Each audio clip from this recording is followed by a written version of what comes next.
Alors Clio 4 moteur diesel, remplacement de la courroie accessoire. Donc voiture sur clip, on enlève la roue avant droite. On va démonter le garde-boue avant. Donc un clip à défaire, normalement un autre au-dessus là.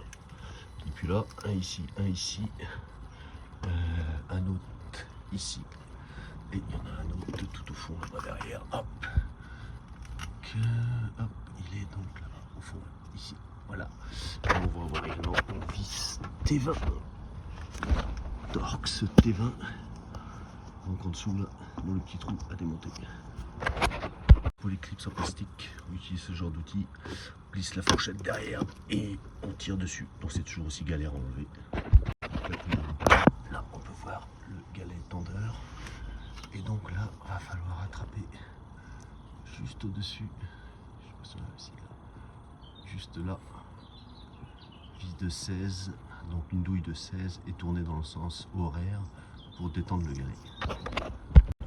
J'ai glissé la clé à pipe de 16 et donc en poussant comme ça, on détend le galet. Donc voilà, la vie est sortie.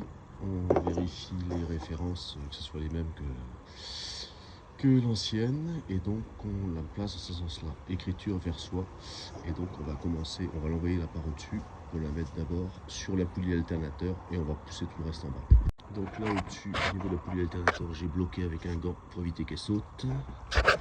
En dessous, donc elle est passée là maintenant derrière la poulie compresseur. Je l'ai maintenue en dessous avec une pince étau. Je l'ai passé derrière la ferraille aussi. Et donc je vais pouvoir finir.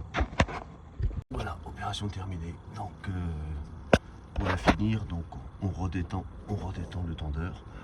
On passe ensuite la courroie en dessous. Et on vérifie que la courroie est bien dans toutes ses gorges avant de mettre un coup de moteur. Donc on passe dans la poulie dumper, on passe en dessous du tendeur, on remonte à la poulie alternateur, on redescend derrière la poulie de clim.